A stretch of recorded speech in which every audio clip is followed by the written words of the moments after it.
세상 지혜를 버리고 하나님께 자신을 바치라 는 제목으로 함께 은혜를 나누고자 합니다. 세상에 어려운 일은 끊임없이 있는데 그 어려움을 극복할 수 있는 지혜가 있으면 두려울 것이 없습니다. 만석의 그런 땅을 가진 것보다 지혜로운 아들을 갖는 것이 훨씬 유익하다는 옛말이 있습니다. 만석군의 그 땅도 순식간에 사라져버릴 수 있지만 지혜로운 자식은 천석 만석 그 이상으로 위대한 역사를 나타낼 수 있기 때문입니다. 그러므로 이 세상의 모든 사람들은 지혜를 구하고 또 자식들을 교육하는 것도 단순히 지식을 배우는 것이 아니라 지혜로운 자식이 되라고 열심히 교육을 시키고 학원도 보내고 힘을 다하는 것이죠. 그런데 오늘 본문 말씀에서는 이 지혜를 세상의 지혜와 하나님의 지혜로 구분해서 말씀하고 있습니다. 너희가 지혜 있다고 하면서 세상의 지혜로 가득 차 있는지 하나님의 뜻대로 나아가는 그와 같은 사람인지 자신을 한번 잘 살펴보라는 것입니다. 그리고 스스로를 냉정하게 분석해서 잘못된 것이 있으면 그것을 제거하고 반성하라는 것입니다. 요즘에 어떤 정당에서는 선거에 참패하고 그런데도 불구하고 철저한 반성이 이루어지지 않았다는 그런 보도와 신문 사설이 많이 있는데 자기 합리화를 시키면 자기를 속이는 것이죠. 자기를 속이는 사람은 내일에 대한 새로운 개선과 발전을 도모할 수 없습니다. 그러므로 오늘 우리가 내가 세상 지혜로 살아가고 있는지 정말로 하나님을 믿는 백성답게 하나님의 지혜로 살아가고 있는지 자기 자신을 분명하게 파악을 하고 스스로 속이면 안 됩니다. 주님, 저에게는 세상의 처세술과 지혜가 많으니 그것을 다 던져버려야 하나님의 지혜가 임하는 것입니다. 그러므로 사도 바울은 이 세상 지혜는 하나님께 어리석은 것이라고 말씀하고 있습니다. 그 어리석은 것을 던져버리고 그것을 깨우칠 때 우리는 이 세상을 이길 수 있는 하나님의 지혜를 가진 사람이 될 줄로 믿습니다.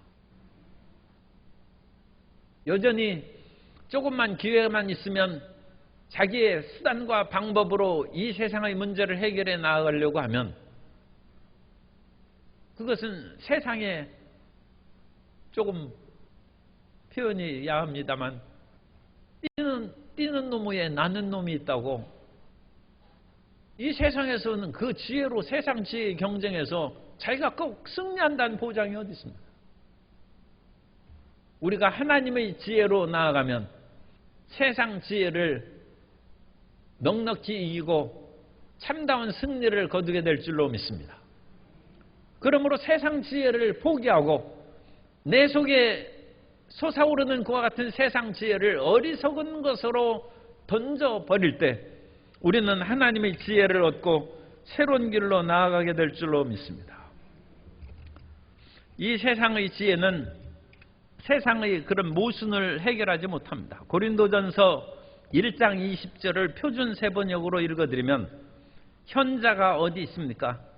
학자가 어디에 있습니까? 이 세상의 변론가가 어디에 있습니까? 하나님께서 이 세상의 지혜를 어리석게 하신 것이 아닙니까? 이 세상의 지혜는 하나님이 보시기에 어리석다는 것입니다. 그 가장 어리석은 것을 우리가 확실히 알 수 있는 것은 세상의 지혜로운 사람들이 예수님을 안 믿기 때문입니다. 세상의 지혜로 십자가의 비밀을 깨닫지 못하기 때문에 어리석다는 것입니다. 온 천하를 얻고도 자기 생명을 잃어버리면 무슨 유익이 있습니까? 그런데 생명의 길을 얻는 것이 예수님을 믿는 것이라고 하나님께서 밝히 말씀했음에도 불구하고 세상의 지혜로는 그것을 받아들이고 인정하지 않는 것입니다. 아니, 생명의 길을 파악하지 못하는 이 세상의 지혜자들, 소위 말해서 현자, 학자, 세상의 변론가가 무슨 의미가 있느냐? 우리가 하나님의 지혜로 이 세상을 이겨나갈 수 있는 것은 생각이 이 세상 사람들과 다르기 때문에 이 다른 그 생각으로 말미암아 앞서 나갈 수 있는 것입니다. 이사야 30장 1절 이하에 보면 야훼께서 이르시되 패역한 자들은 화 있을진저 그들이 계교를 베푸나 나로 말미암지 아니하며 맹약을 맺으나 나의 영으로 말미암지 아니하고 죄의 죄를 더하는도다. 그들이 바로의 세력 안에서 스스로 강하려 하며 애굽의 그늘에 피하려 하여 애굽으로 내려갔을 때 나의 입에 묻지 아니하였도다. 그러므로 바로의 세력이 너희의 수치가 되며 애굽의 그늘에 피함이 너희 수욕이 될 것이라. 세상적으로는 그 당시 강력한 애굽을 의지하는 것이 피할 길이요 살 길이라고 생각했지만 하나님께서는 그것은 참으로 어리석은 길이고 너희 수치와 부끄러움이 된다는 것입니다. 하나님의 생각은 우리의 일반적으로 분석하고 생각하는 것과 다르다는 것입니다. 이사야 55장 8절 이하에 이는 내 생각이 너희의 생각과 다르며 내 길은 너희의 길과 다름이니라. 야훼의 말씀이니라. 이는 하늘이 땅보다 높음같이 내 길은 너희의 길보다 높으며 내 생각은 너희의 생각보다 높음이니라. 그러므로 세상 생각으로 예수 그리스도를 믿을 수 없고 세상 생각으로 성경을 잘 모릅니다. 그것은 자기 지혜와 능력으로는 하나님의 감추인 이 비밀의 성경을 능히 깨닫지 못하는 것입니다.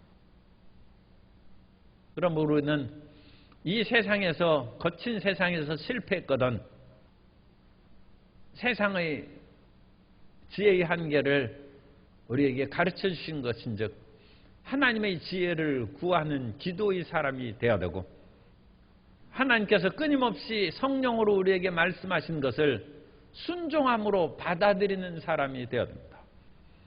오늘 우리가 기도 안 하는 사람은 별로 없죠. 기도 안 하는 사람은 기도해야 됩니다. 기도해야 하나님의 지혜가 임하니까 기도를 하셔야죠. 그런데 기도를 많이 했는데도 실패하는 그런 경우가 있으면 그것은 기도하면서 자기 생각만 계속 주장하고 기도했기 때문에 하나님의 생각을 그것을 받아들이지 못한 것입니다. 그래서 기도를 많이 했는데도 불구하고 일이 어려운 것은 하나님께서 먼저 긍정적으로 대답을 하면 하나님께서 참 연단을 시키되 혹독한 연단을 시키기 때문에 끝까지 참고 기도해야 되고 또 다른 그거에 대한 대답은 회개해야 됩니다. 기도를 많이 하면서 끝까지 자기 주장만 주장하고 주님 말씀에 순종 안 했기 때문에 그렇습니다. 기도할 때 떠오르는 하나님의 생각을 그걸 받아들이고 자기 생각을 바꾸는 것이 그게 기도입니다. 참다운 기도는 내 생각을 주장하는 것이 아니라 하나님의 뜻을 받아들이는 것이 참된 기도인 줄로 믿습니다. 기도를 통하여 하나님께 순종해야죠. 어찌 자기 주장만을 하는 것이 기도라고 하겠습니까?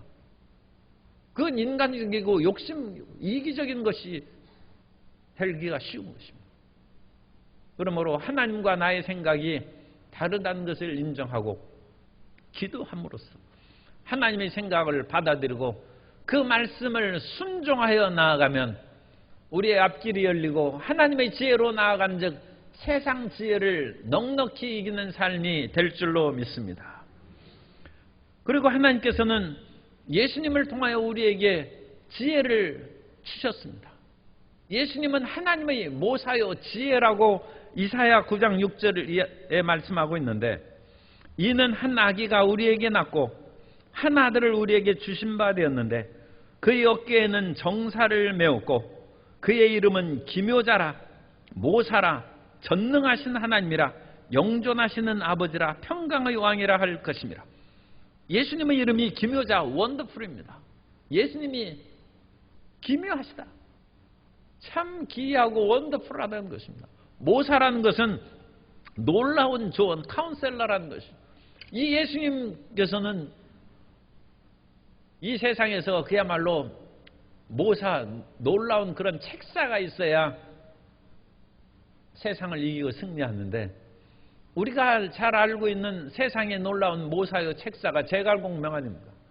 그러나 제갈공명도 하늘의 그와 같은 운이라고 할까, 하늘이 정해진 길은 못 바꿉니다.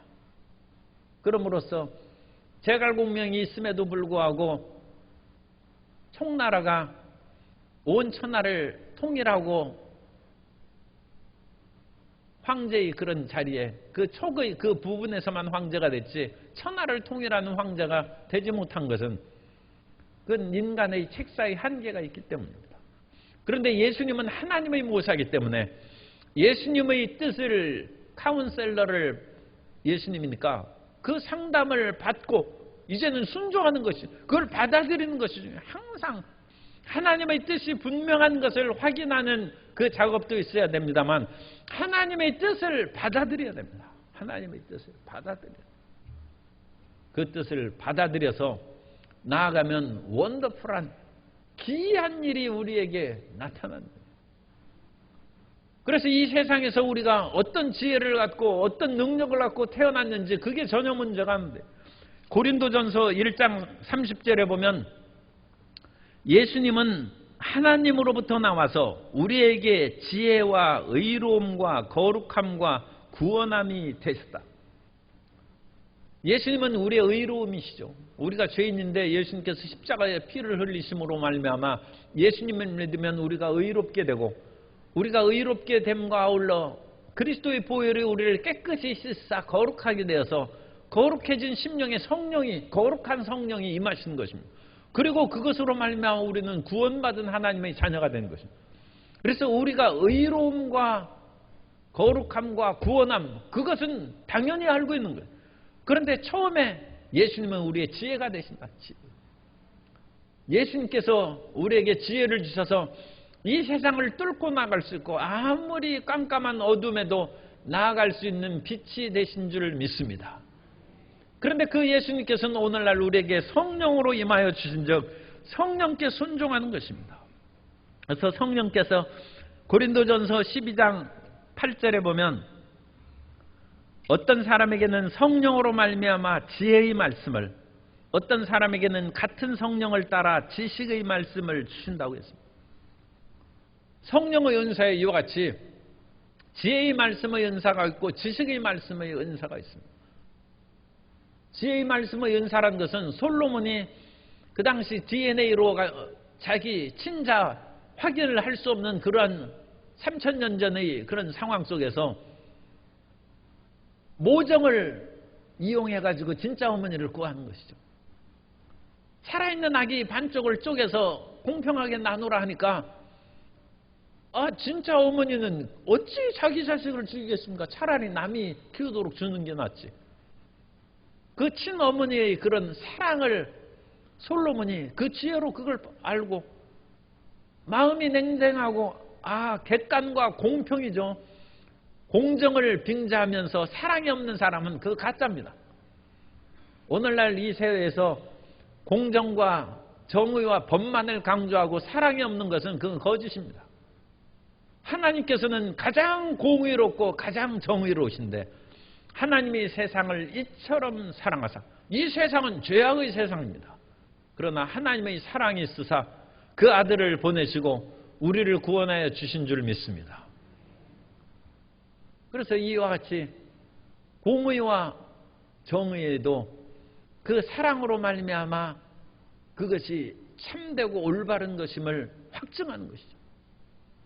그런데 솔로몬이 공정을 그것을 선포하면서 아이들 반으로 쪼개라는 거예요. 거기에서 사랑 있는 사람은 나는 공정 싫다는 거예요. 그냥 다 주라는 거예요. 그 사람이 진짜 어머니라. 그 지혜의 말씀의 은사, 하나님께서 지혜의 능력을 주신 것이고, 구약성경에는 지혜의 말씀의 은사라고 표현이 안 됐습니다만 신약시대의 성령의 은사로 그것은 지혜의 말씀의 은사입니다. 오늘 그와 같이 우리가 지혜가 있으면 이 세상에서 솔로몬과 같이 인정받고 존경받는 사람이 되는 것이고, 지식의 말씀의 은사가 있는 것은 우리가 전혀 알지 못하는 그런 것을 찾고 발견할 수 있는 능력입니다. 그래서 그런 것들도 우리에게 필요하죠. 어쨌든 성령님께서 이와 같이 우리에게 은사를 주신다. 은사는 선물입니다. 선물. 아니, 선물은 그냥 주는 거 아닙니까? 성령께서 우리에게 공짜로 주시겠다는 것입니다. 그러므로 오늘 우리는 예수님은 우리의 의로우십니다. 그 의로우신 예수님께서 성령으로 우리에게 은사를 주십니다. 그 성령의 은사를, 지혜의 은사를 받아서 이 세상에서 머리 되고 위에 있고 앞서 나가는 성도 여러분 되시기를 주님 이름으로 축복합니다. 우리가 예수님 믿는 사람이 특별히 가진 것이 뭐가 있겠어요? 우리는 권력이나 재물을 가지고 이 세상을 호령하는 사람이 아니라 주님이 주신 지혜로 이 세상을 호령하고 주님이 주신 지혜로 이 세상을 다스려 나아가는 지도자가 되어야 될 줄로 믿습니다. 그러므로 우리 예수님 믿는 사람은 이 지혜를 얻기 위해서 아침마다 성경을 읽고 아침마다 그래서 기도하는 것입니다. 그래서 하나님이 주신 그 지혜로 살아가는 모든 성도님 되시기를 예수님 이름으로 축복합니다. 하나님께서는 이와 같이 지혜를 주셨을 때 그 가진 지혜로 우리의 발등에 떨어진 불을 꺼야죠.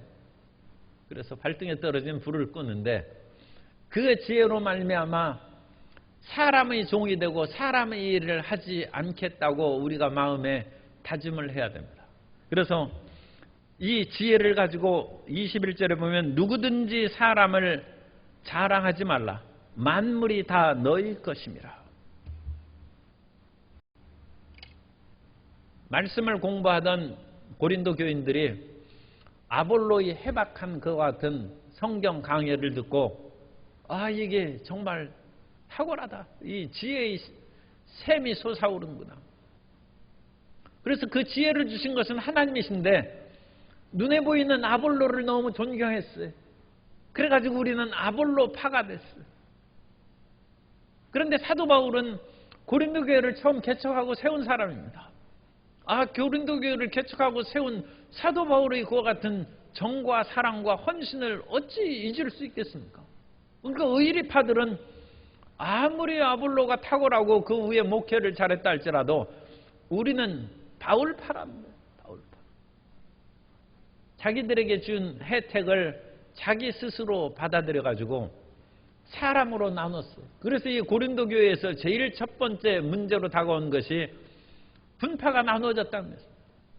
그래서 바울파, 아볼로파, 게바파, 그리스도파 그와 같이 분파로 나누어졌는데 사도 바울은 그것은 지혜가 아니랍니다. 그것은 세상 지혜고 사람에게 종이 되는 그런 길로 걸어가는 것이니까 너희는 사람에게 매이지 말고 하나님께 소속하고 하나님께 헌신한 사람이 되라는 것입니다. 제가 정치에 대해서 뭐 특별히 아는 것이 다른 사람하고 다를 바가 없습니다. 그런데 요즘에 신문 보도가 이렇게 나올 때 여당 측에서는 무슨 윤핵관파라든지 이 대표파라든지 그런 식으로 해서 차기의 그와 같은 대권이라든지 어떤 그런 실세를 어느 쪽이 쥐어 그것을 소유하느냐에 대해서 갈등이 있다는 것이 신문에 보니까 언뜻 나왔어요. 그리고 또 다른 면에서는 이렇게 보니까 민주당은 또 여러 가지 선거에 참패하고 어지러운 그런 상황 가운데도 또 문파가 있고 명파가 있대. 그래서 문파를 하고 명파를 서로 지지합니다. 그래서 그건 여당이나 야당이나 그냥 한마디로 얘기하면 사람에게 속하는 사람의 종이 됩니다. 아니 나라를 이끌어가는 지도자들이 서로 간에 어떤 특별한 지도자에게 충성하고 그들을 따름으로 그러면 그 사람들은 장관이나 국회의원을 하거나 여러 가지 좋은 자리를 얻긴 하겠죠. 그러나 나라가 뭐가 되겠습니까? 그러니까 그런 사람들은 정말 사람에게 이끌려간 사람은 정말 훌륭한 지도자는 못 됩니다. 정말 훌륭한 지도자는 사람의 종이 아니라 나라와 국민들을 위해서 대의를 위해서 일을 해야죠. 자기가 문파니까 이것을 지지한다. 명파니까 이걸 지지한다. 그것은 이래도 좋고 저래도 좋은 그런 상황에서는 서로 갈라질 수 있을지라도 나라를 위하고 온 백성을 위한 대의에서는 그 파가 무슨 의미가 있어요? 그것으로 인하여 나라가 어려움에 처하고 경제적인 그와 같은 어려움에 처하고 외교적인 큰 문제가 일어나면 이거 누가 책임져요? 그건 나라의 일꾼이 아니죠. 그건 사람의 종이죠. 그런데 그것은 오늘 우리에게 주님께서 주시는 말씀입니다. 너희는 사람에게 잘 보이고 사람에게 소속하지 말고 하나님께 부름을 받고 하나님을 위해서 일하는 사람인 것을 그것을 명심하라는 거예요. 우리 크리스찬들은 나 자신을 위한 것도 아니고 이게 너무 이제 노골적인데 나 자신을 위한 삶도 아니고 나의 가정을 위한 삶도 아니고 나의 직장이나 어떤 것을 위하여 살아가는 사람이 아니라 하나님을 위해 살아가는 사람이라. 그것이 예수 믿는 사람의 참된 특징이고 그것을 잊지 말아야 된다는 것입니다. 그래서 사도 바울이나 아볼로나 게바나 이 사람들이 무슨 의미가 있느냐? 바울이 너희를 구원하고 십자가에 못 박혔느냐? 아볼로의 피가 너희 죄를 사하는 일이 있느냐? 그런 눈앞에 보이는 조금의 어떤 관계라든지 유익함을 인하여 그 사람에게 매이지 말고 이 모든 일을 이루신 일은 오직 하나님이시라는 거예요. 하나님을 위하여 나아가라는 것입니다. 그러면 바울이나 아볼로나 게바나 또 여러 가지 세상이나 사망이나 생명이나 이 모든 것은 무엇이냐? 하나님께서 너희를 교육시키고 너희를 훈련시키고 연단시키고 너희를 높이 만들기 위해서 보낸 하나님의 일꾼들이라는 것입니다. 그래서 이 사도 바울이나 아볼로나 이런 사람들이 각가지 골고루 영향을 이렇게 공급함으로 말미암아 너희 몸이 온전해지고 건강하게 될 수 있다. 예전에는 우리가 성령만을 강조했어요.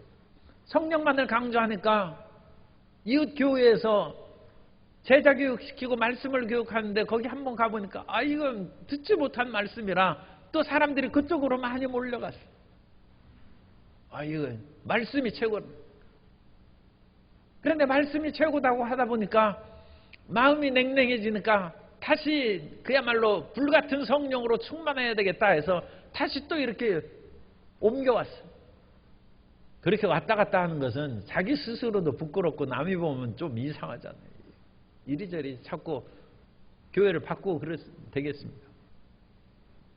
그러므로 하나님께서 부르신 그 터전 위에서 우리가 외식은 할지라도 자기 집을 외식이 좋다고 자기 집 떠나서 딴 집 가서 살면 되겠어요?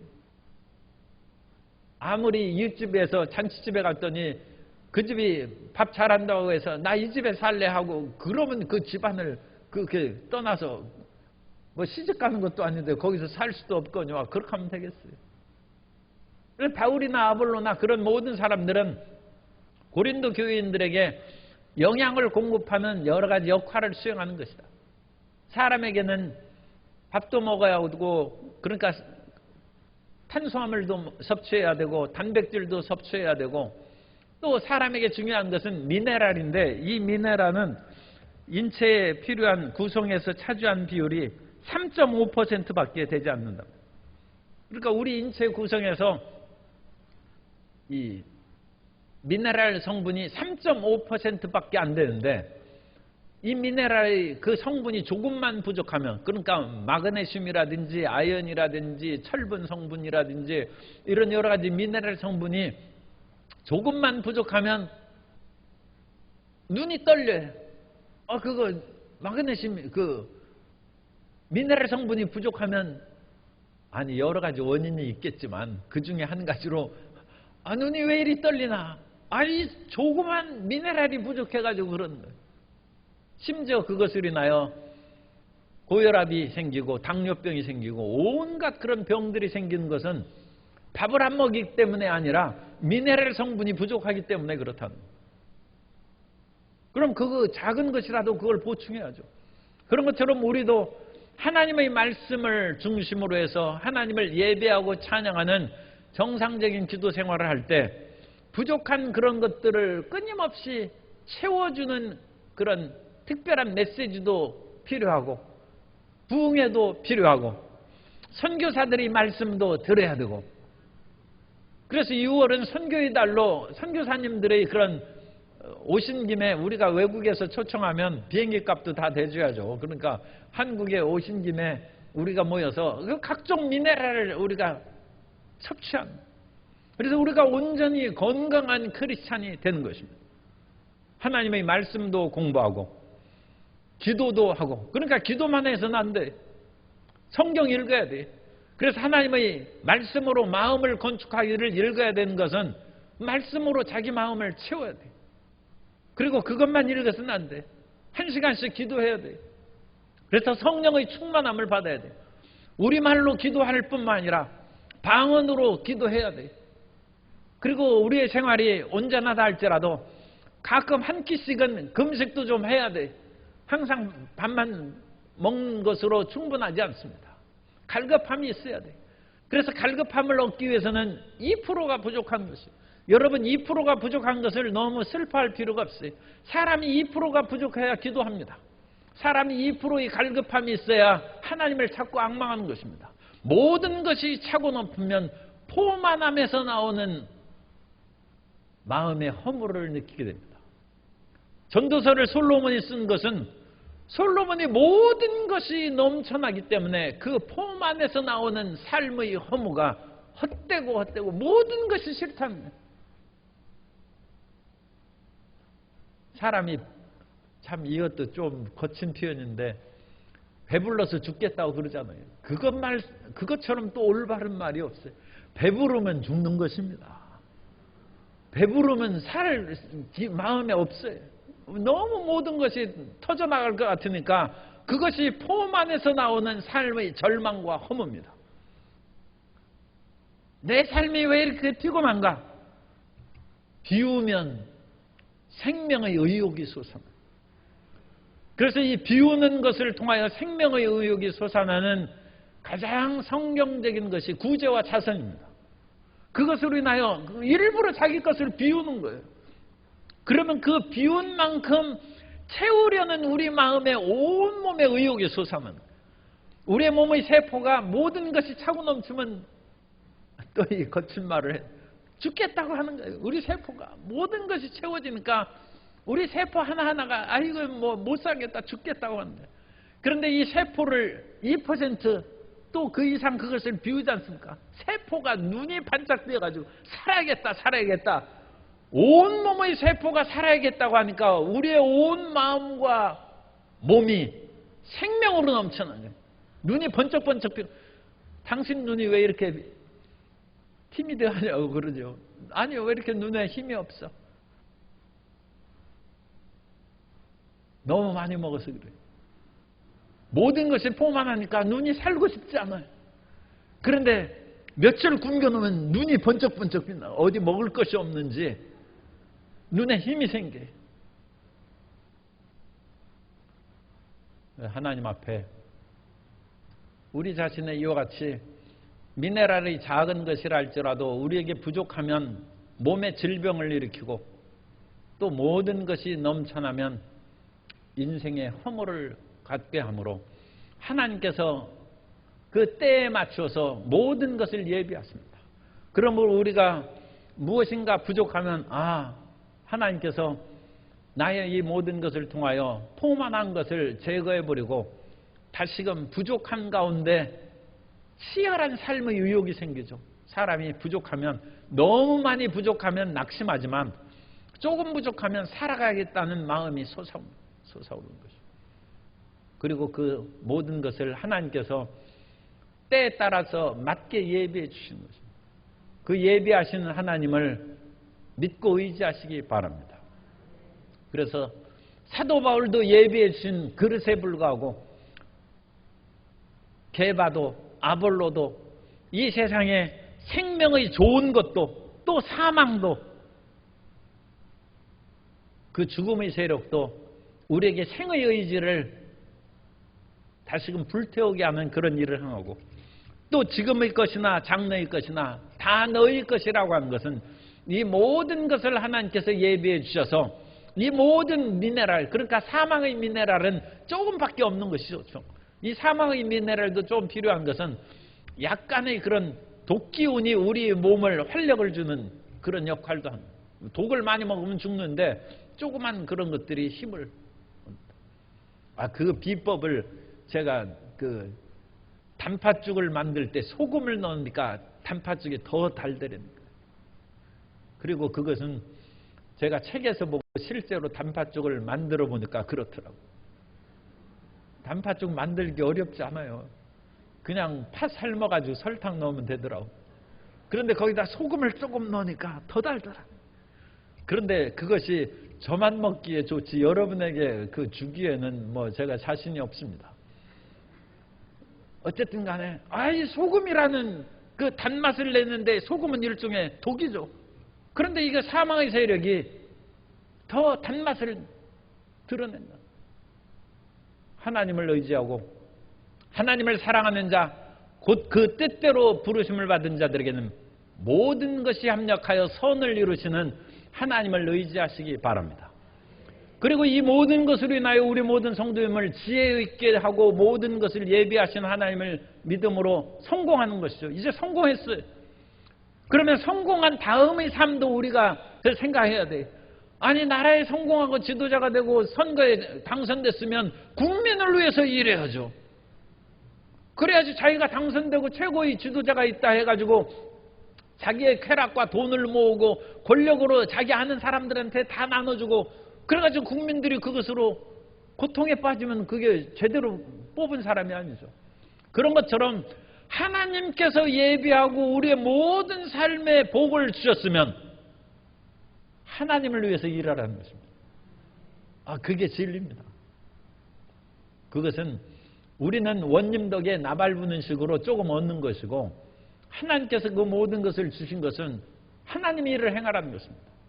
그럼으로써 너희는 그리스도의 것이요 그리스도는 하나님의 것이라는 것입니다. 포로로 끌려갔던 모르드게와 에스더가 거기에서 자기 신분도 밝히지 않고 유대인이라는 것을 알리지도 않고 그같이 살았어요.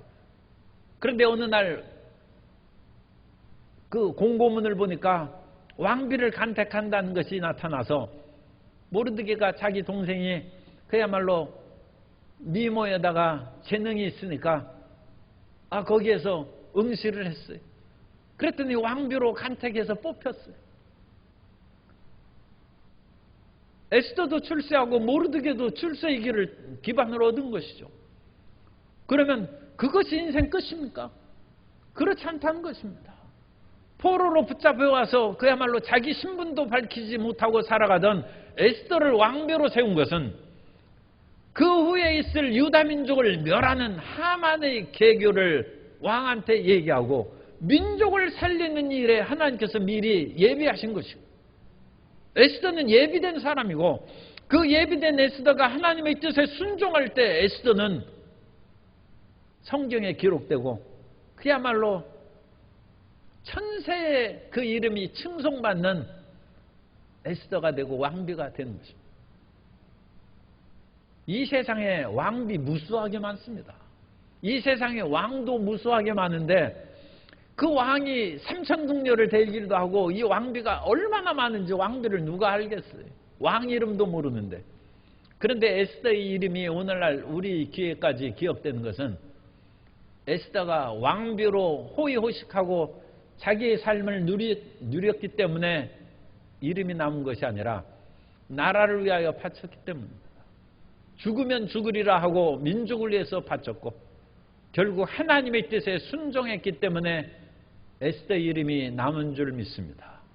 우리에게 주신 그 모든 하나님의 축복을 다시 하나님 앞에 올려드릴 때 하나님께서는 더욱 존귀하고 고귀한 것으로 우리 성도님을 채워주셔서 그 이름과 가문이 세세토록 남는 복을 내려주실 줄 믿습니다. 이것이 예수님 믿는 사람의 살아갈 길입니다. 그러므로 세상 지혜로 내 혼자 이익을 취하고 나의 쾌락만을 누리자는 세상 지혜를 버리고 하나님의 지혜를 받아들이고 하나님께서 우리에게 주신 그 모든 것들을 나를 살리는 일임을 굳게 믿고 그 사랑 안에 거하면 주님께서 우리의 문제를 해결하고 몸을 치료하고 반드시 승리하고 성공하게 해주실 줄 믿습니다. 그런데 성공 후에가 더 중요한 것입니다. 성공 후에 우리를 그리스도를 위하여 헌신하라는 것입니다. 그리스도를 위하여 우리가 바치면 주님께서는 더 존귀한 것으로 오히려 하나님이 우리에게 비치시겠습니까? 오히려 더 위대한 것으로 우리 성도님을 채워주실 줄 믿습니다. 그 축복 가운데 발전함으로 우리 교회가 하나님의 크신 영광을 드러내는 사람으로 정말로 많이 우죽순처럼 일어나는 복받은 교회 되고 우리 복받은 광주순복음교회를 통하여 이 나라에 새로운 부흥의 역사가 일어나게 되시기를 예수님 이름으로 축원합니다.